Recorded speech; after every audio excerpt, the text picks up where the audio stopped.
Dharmasthala files ವಕೀಲ ಮಂಜುನಾಥ್ಗೂ ಕೂಡ ಸಂಕಷ್ಟ. ಆಗಾಗ ಸುಜಾತ ಭಟ್ ಅವರ ಹೆಸರನ್ನ ಹೇಳಿಕೊಂಡು ಒಂದೊಂದು ಪತ್ರಿಕಾಗೋಷ್ಠಿಯನ್ನ ಕರೀತಿದ್ದ ಮಂಜುನಾಥ ಮುಗಿಯಿತು. ವಕೀಲ ಮಂಜುನಾಥನಿಗೂ ಕೂಡ ಸಂಕಷ್ಟ. ಬುರುಡೆ ವಿಚಾರವಾಗಿ ಸುಳ್ಳು ಹೇಳಿಕೆ ನೀಡಿದ್ದ ವಕೀಲ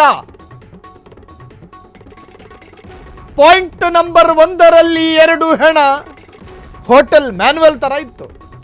ಪಾಯಿಂಟ್ ನಂಬರ್ 2ರಲ್ಲಿ 3 ಹೆಣ, ಹೇಳ್ತಿದ್ದ ರೀತಿಗಳಂಗೆ. ಪಾಯಿಂಟ್ ನಂಬರ್ 4 ಮತ್ತು 5ರಲ್ಲಿ ತಲಾ 6 ಹೆಣ. ಪಾಯಿಂಟ್ ನಂಬರ್ 6 ಮತ್ತು 7ರಲ್ಲಿ ತಲಾ 8 ಹೆಣ. ಪಾಯಿಂಟ್ ನಂಬರ್ 9ರಲ್ಲಿ 6ರಿಂದ 7 ಹೆಣ. ಪಾಯಿಂಟ್ ನಂಬರ್ 10ರಲ್ಲಿ 3ರಿಂದ 8 ಹೆಣ, ಅದು 3 ಹೆಣ. ಪಾಯಿಂಟ್ ನಂಬರ್ 11ರಲ್ಲಿ 9 ಹೆಣ. ಪಾಯಿಂಟ್ ನಂಬರ್ 12ರಲ್ಲಿ 4-5 ಹೆಣ. ಪಾಯಿಂಟ್ ನಂಬರ್ 13ರಲ್ಲಿ ಯಥೇಚ್ಛವಾಗಿ ಹೆಣ ಹೂತಿದ್ದಾರೆ ಅಂತ ಹೋಟೆಲ್ ಮೆನು ತರ ಇತ್ತು. ಮಂಜುನಾಥ್ ಆರಂಭದಲ್ಲಿ ಹೇಳಿತ್ತು, ಅಡಿಗೆ ರೂಮ್ನಲ್ಲಿ ಜೀರಿಗೆ ಡಬ್ಬದ ಪಕ್ಕ ಮೆಣಸಿನ ಹುಡಿ ಇದೆ, ಮೆಣಸಿನ ಹುಡಿ ಇರೋ ಪಕ್ಕ ಜೀರಿಗೆ ಡಬ್ಬ ಇದೆ ಅಂತ ಹೇಳ್ತೀವಲ್ಲ, ಹಂಗೆ ಕ್ಲಿಯರ್ ಆಗಿ ಹೇಳಿದ್ದ ಆತ. ಈಗ BNS ಕಾಯ್ದೆ 353(1) ಅಡಿಯಲ್ಲಿ ರಘುರಾಮ ಶೆಟ್ಟಿ ಅವರಿಂದ ಬೆಳ್ತಂಗಡಿ ಪೊಲೀಸ್ ಠಾಣೆಯಲ್ಲಿ ದೂರು ದಾಖಲಾಗಿದೆ.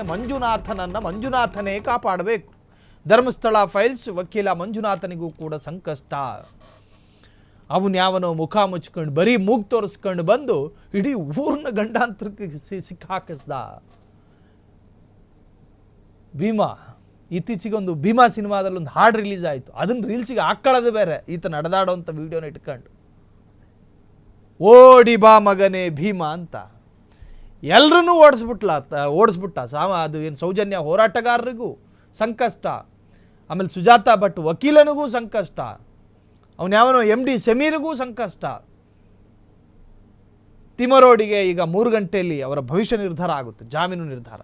ಬಟ್ ಕೆಲವೊಮ್ಮೆ ಏನಾಗುತ್ತೆ ಅಂತ ಹೇಳಿದ್ರೆ ಆ ಪ್ರಕರಣದಲ್ಲಿ ಈಗ ತಿಮರೋಡಿ ಅರೆಸ್ಟ್ ಆಗಿರೋದು BL ಸಂತೋಷ್ ಅವರ ಪ್ರಕರಣ. ಈಗ SITಯಲ್ಲಿ ಸಾಕ್ಷಿದಾರ ಹೇಳಿಕೆ ಕೊಟ್ಟಿರ್ತಕ್ಕಂತಹದ್ದು ಹೆಣಹೂತ ಪ್ರಕರಣ. ಹಾಗಾಗಿ ತಿಮರೋಡಿ ಪ್ರಕರಣನೇ ಬೇರೆ, ಈ ಹೆಣಹೂತ ಪ್ರಕರಣನೇ ಬೇರೆ. ಆದರೆ ಡಿಫೆನ್ಸ್ ಲಾಯರ್ಗಳು ಹೆಂಗೆ ವಾದ ಮಾಡ್ತಾರೆ ಕೆಲವೊಮ್ಮೆ ಅಂದರೆ, ಹೆಣಹೂತ ಪ್ರಕರಣದಲ್ಲಿ ಸಾಕ್ಷಿದಾರ ತಿಮರೋಡಿಯ ಹೆಸರು ಹೇಳಿದಾನೆ, ಈತನಿಗೇನಾದರೂ ನೀವು ಬೇಲ್ ಕೊಟ್ಟರೆ ಮತ್ತಷ್ಟು ಅಧ್ವಾನ ಆಗುತ್ತೆ, ಹಾಗಾಗಿ ಬೇಲ್ ಕೊಡಬೇಡಿ ಅಂತ ಹೇಳಿ ವಾದವೇ ಒಂದು ವೇಳೆ ವ್ಯಕ್ತವಾದರೆ ತಿಮರೋಡಿಗೆ ಬೇಲ್ ಕ್ಯಾನ್ಸಲ್ ಆಗೋ ಸಾಧ್ಯತೆಗಳಿರ್ತವೆ. ಸೊ ಈಗ ಬರ್ತಿರ್ತಕ್ಕಂಥ ಅಪ್ಡೇಟ್ಸ್ಗಳ ಪ್ರಕಾರ ಮಂಜುನಾಥ್ ಎನ್ನುವಂಥ ವಕೀಲನ ವಿರುದ್ಧ ದೂರೊಂದು ದಾಖಲಾಗಿದೆಯಂತೆ.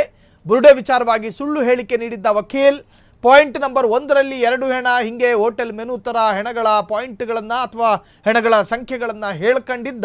ಆದರೆ ಈಗ ಆತನ ವಿರುದ್ಧ ದೂರೊಂದು ದಾಖಲಾಗಿದೆ. ಹಾಗಂತ ಸುಳ್ಳು ಹೇಳಿಕೆ ನೀಡಿದ್ದ ವಕೀಲ ಮಂಜುನಾಥ, ಈಗ ಮಂಜುನಾಥ್ ವಿರುದ್ಧ ಬೆಳ್ತಂಗಡಿ ಠಾಣೆಯಲ್ಲಿ FIR ಒಂದು ದಾಖಲಾಗಿದ್ದು BNS ಕಾಯ್ದೆ 353(1), B353(2) ಅದರ ಅಡಿಯಲ್ಲಿ FIR ದಾಖಲಾಗಿದೆ. ರಘುರಾಮ ಶೆಟ್ಟಿ ಅವರಿಂದ ಬೆಳ್ತಂಗಡಿ ಪೊಲೀಸ್ ಠಾಣೆಯಲ್ಲಿ ದೂರು. ಸೊ ಈ ದೂರು ಮುಂದೆ ಯಾವ ತಿರುವನ್ನು ಪಡೆದುಕೊಳ್ಳುತ್ತೆ ಅನ್ನೋದನ್ನ ಹೆಣಹೂತ ಪ್ರಕರಣದ ಅಂತಿಮ ವರದಿಯಲ್ಲೇ ಗೊತ್ತಾಗಬೇಕು. ಕ್ಷಣ ಕ್ಷಣದ ಸುದ್ದಿಗಳಿಗಾಗಿ ಫ್ರೀಡಂ ಟಿವಿ ಸಬ್ಸ್ಕ್ರೈಬ್ ಮಾಡಿ, ಲೈಕ್ ಮಾಡಿ ಹಾಗೂ ಫಾಲೋ ಮಾಡಿ. ಹೊಸ ಸುದ್ದಿಗಳ ನೋಟಿಫಿಕೇಶನ್ಗಾಗಿ ಬೆಲ್ ಐಕಾನ್ ಮೇಲೆ ಕ್ಲಿಕ್ ಮಾಡಿ.